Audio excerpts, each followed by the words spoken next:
Hi all. I had an interesting 30-minute game the other night. Well, a couple actually.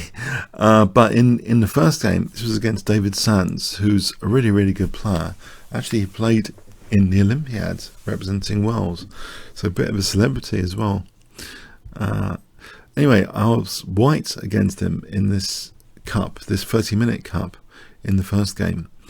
And I'll just quickly get you to the position. I played the opening in a sort of dynamic, aggressive way. Also, I thought so temporarily giving up the pawn. Then this knight g4, putting pressure on d4 if I took. So I supported it. Then he played this undermining move, and I thought if I play e3, that's really passive. It's hemming in the bishop, and this would be really nice for black. So again, I played quite a dynamic idea. I played this pawn sack here, and we reached this position where I thought I was actually quite optimistic here. Even though I'm 2 pawns down, he's kind of weakened his king a bit. So we're setting up this attacking position. But yeah, we get this position, and I've got this gigantic pin here. And I was really delighted to have this, actually. His next move doesn't really... Oh, okay, I mean, it gives c8 for the rook. It puts pressure on d5. So it's a logical move. I just support it, though. And now rook c8, maybe with the idea of later playing perhaps b5, b4, supporting c5 anyway, to try and unpin if the pin piece, well, that sort of thing anyway. But here, this is the interesting thing. Kind of from a philosophy perspective, how does white want to attack black? Now, I usually think in terms, finding resources and saying, take it from there, what looks good. And yeah, that's cool. But I think there might be another approach, which was kind of echoed in a way by the previous installment of this series, where it seemed a more accurate move, if you remember in the previous video, was c5. It was actually kind of liberating to white's pieces, because that would involve not just the queen but the light square bishop. So it's kind of in the process of doing an attack.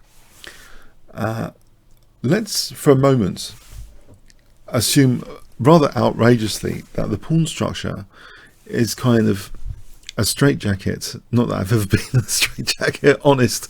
No, but you've seen straitjackets on films, so they tie you in. Now let's imagine the pawn structure is a kind of straitjacket for both sides. Now, if that is the case, how would you want to do an attack? So I know it's a crazy idea to imagine the pawn structure as a straitjacket, and it's also, I'm throwing you this question: how would you want to qualify how you do an attack? Well, one way of doing an attack is just working out all the attacking schemes and seeing what should be promising. Yeah. But another way, if you take the straitjacket metaphor, really you want to be on the other side of the straitjacket. You want the opponent's pieces, especially the ones that can be kind of more easily locked in by pawn structure. You want the opponent's pieces to be locked in, and you want your pieces to be locked out. And this actually, I think it was alluded in certain positional videos I might have covered in the past, like semi-open files, where I've said, you want one-way traffic, you want traffic to the opponent, but you don't want traffic the other way. It's the same kind of principle. You want your pieces liberated and the opponent's pieces restricted. It's the straitjacket of the pawn structure. But how we qualify an attack, if we try and qualify attacking schemes in such a manner, how would you keep, for example, in this position, the opponent's pieces in the straitjacket? And I disastrously let my opponent's pieces, come out quite a lot in this position. And I was looking at it after, and I arrived at this idea: why did I do that? Why did I let my opponent's pieces become really super active? And yeah, maybe I'm maybe this straitjacket idea, I thought, could help me in future attacking positions. Because one big regret is when I have a beautiful attacking position, I don't do justice to it. And yeah, we could say about playing more accurately, but if there was an intuitive guidance system, you know, I just want to use this as an example. Well, in the game, I managed to start messing things up. I play h4. I thought this was really quite tempting for h5, hg, and to weaken the opponent's king. And if fg, then knight g5 to e6. And the game went like this, h5, and I thought, no problem. I'll play g4. This is a 30-minute game, by the way, so you know, I didn't have that long to think. I thought just intuitively, even though he might have rook h8, I just didn't see how he's getting out of this, because I'm going to play hg and knight g5 and get a juicy e6 square. I thought this was all over, and there's a gigantic pin on f6. So he plays rook h8, but you see what I have done. If we have that straitjacket metaphor, what I have done is actually I've kind of activated my opponent's pieces a little bit. I know this looks a bit theoretical, this h5, but what if a queen was, you know, later on the dark squares? It could be dangerous. So I think the game went like this, and now instead of giving up the e6 square, a surprising move like a la Petrosian, he plays king g6, and I thought, what is this? It's got to be kidding. But if he played this, then e6. It's very easy, it seems, to win here, and this is the kind of thing I was punting for. But now we have this Petrosian type move. I don't know if you remember the Kasparov-Petrosian encounters where Petrosian was doing these outrageous looking king moves, and Kasparov just didn't make his attack work. And here, okay, I thought, doesn't matter, I'll play rook f4. We have, I believe this is a reconstruction, by the way. I'm hoping this is nearly accurate. So I just treble here, and we're going to have a look at all of this later, this whole line, right, because there are improvements here. King g7, rook takes g4 check, rook takes g6, and now I get this knight g5, but he plays, and I thought this is really bad for him, you know, check, and again there's a big move here which I miss, but I'm worried now about rook h8. And I play queen h3, and lo and behold, the queen makes an appearance on a horrible square, and this is the beginning of the end for me. Because I think with queen h3 I was concerned about rook h8, and I wanted to get my pawn back, and I saw I could use the pin piece here for queen h7 and queen takes g6. So, but look at the opponent's pieces. And in fact, if we look at this position now, I get my pawn back, but look how active black is. And it just gets worse and worse. I play something like this, and I end up basically losing horribly, because it ends up being something like rook g8, knight g7, a check, and then taking here for knight check. So I end up losing a g7 knight. Yeah, it was a disaster. I was gutted. I let my opponent just totally wriggle out. And I thought, well, can I learn anything from this? Because one of my teammates, Roy, is going on, oh, you know, you learn more from your losses. I know it's 30-minute chess though as well. It's not like totally serious time control. But yeah, I was annoyed because how did I let him wriggle out of this gigantic position? And this is why I was thinking, he wasn't even doing much here. His knight was pinned. So this h4 is a particularly bad way, it seems, just in principle of playing the attack.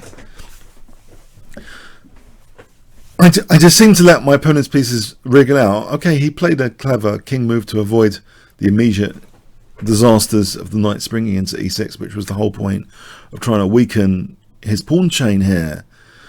But there are so many other great ways of playing the position, and I'll show you just two actually.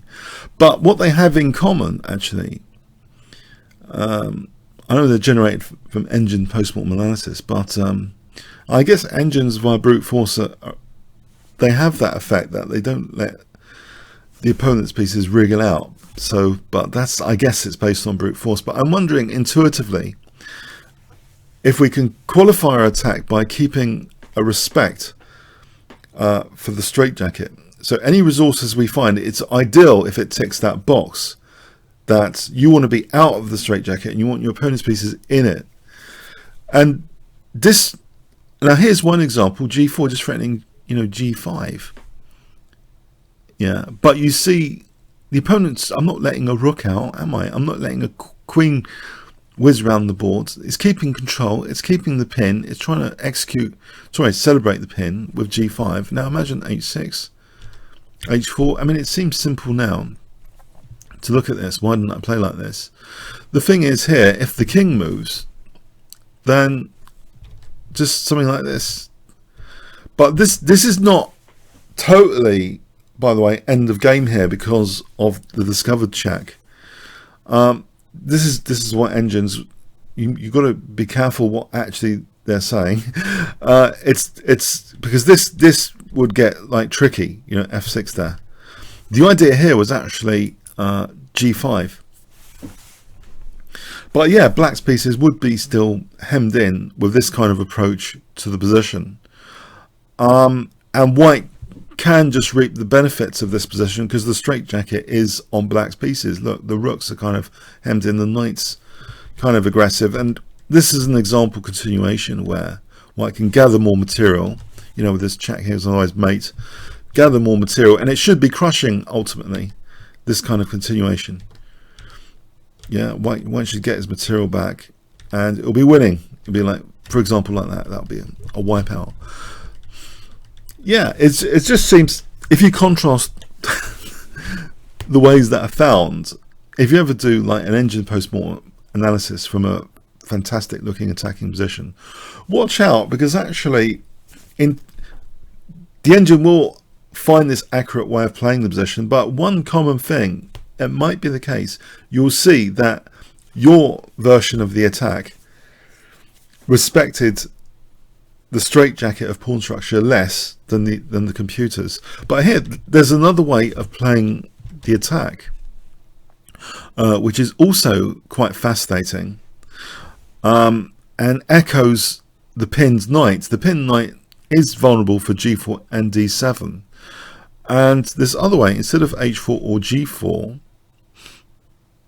is bishop h3. This is fascinating. It's with tempo. And one move I thought I wouldn't want to play because of the knight. It looks as though the pawn's pinned to the knight, right? But there's a fascinating idea in this position, but based on also bishop h3. This is something a little bit separate, but the knight's a kind of paralyzed piece in this position. Yeah. And again, you see that this plan is superior because it doesn't activate the opponent's pieces.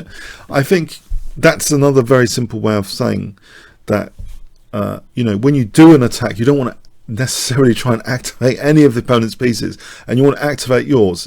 So lock out for, lock in for the opponent's pieces, lock out for your pieces. But this has that as well, because it hasn't improved any of the opponent's pieces here, bishop h3.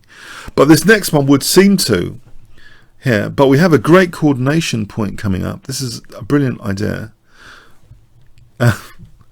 from the computer, basically. Bishop takes e7, so a temporary piece sack. But this position is really quite crushing. I wonder if you can see why. D takes, queen takes, white to play here.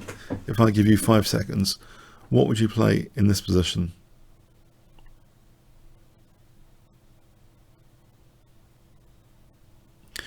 Yeah, rook d7. So even though black was given apparent, temporary activity, the tempo on the queen because of that paralyzed knight, we can use d7. Yeah, I mean, I wish I'd seen some of this as well. Queen takes f6 check. I mean, it's so easy when when you do post-mortem. But here, you might think, well, hang on, in this position, is it that clear? How do you finish off black from this position? Haven't we activated black a little bit? I'll show you the next crushing move. Yeah, we can just win the bishop, actually. And I think there was also another idea lurking around. On bishop h3. Let's go back to bishop h3.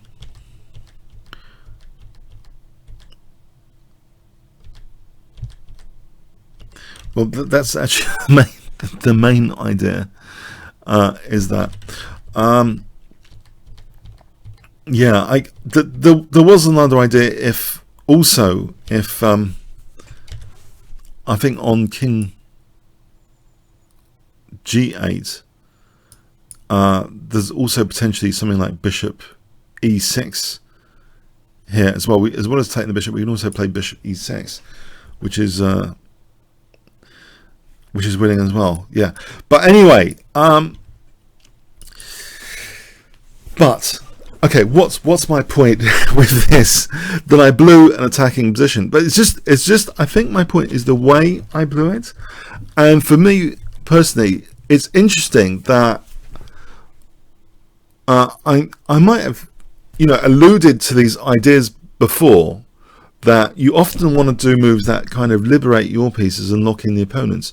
I mean, one dramatic breakthrough type move, which I definitely have mentioned in this kind of lock in, lock out, is in the Benoni. When you play e5 as a pawn sack, you're locking in the opponent's bishop, and you're giving your opponent your pieces the e4 square, and that's, say, thematic in the Benoni. But if you look at the mechanism, it's this straitjacket, and when we find resources to attack the opponent's king, it's ideal, surely, if in the process of you doing your attacking plan, you respect the straitjacket of the pawn structure. And that, I think, that's a simple idea, but I haven't really articulated it that much before. What makes a good quality attack? There might be different ways to attack. This seemed like lucrative to me at the time, to play like this, h4, h5, just peel open, and put more pressure, try and open up some squares. But yeah, it backfired.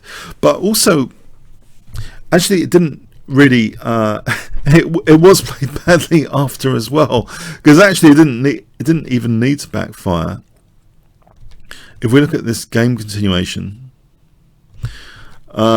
in fact, I let my opponent's queen out as well. I think I was a bit of a cold there that night, a bit more of a cold. But here, this position here, I was worried about rook h8. But the key thing is also the opponent's queen shouldn't be coming into the position here via e5. So there should be restriction on the activity. And there's actually a way of addressing rook h8 in a much better way here to keep the opponent's pieces locked in. Can you see? Instead of queen h3, which covers that, but it neglects actually it creates a weakness of the last move to let the opponent pieces come out of that straitjacket. So can you see a move here? What would you play in this position, which is actually, it's still really strong for white, this position actually here. It looks as though rook h8 is scary. Yeah, some coordination. But there's a great move here, very simple. 5 seconds.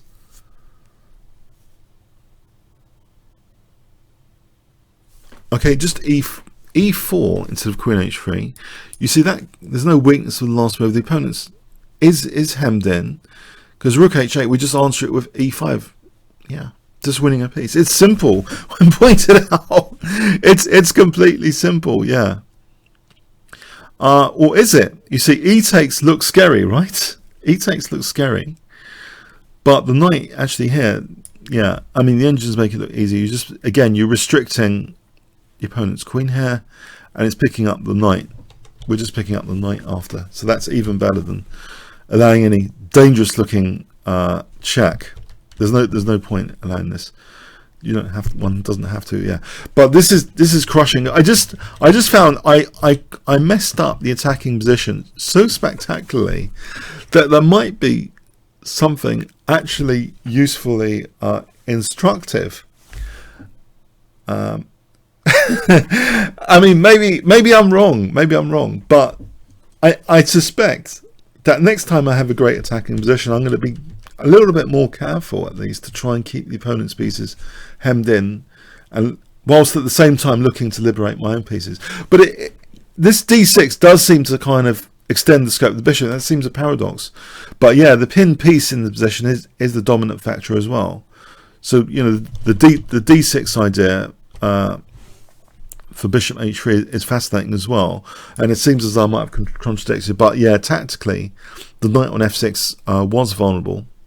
And that's a disaster as well. So, yeah, bishop h3 or g4. These are really the killer ways of attacking.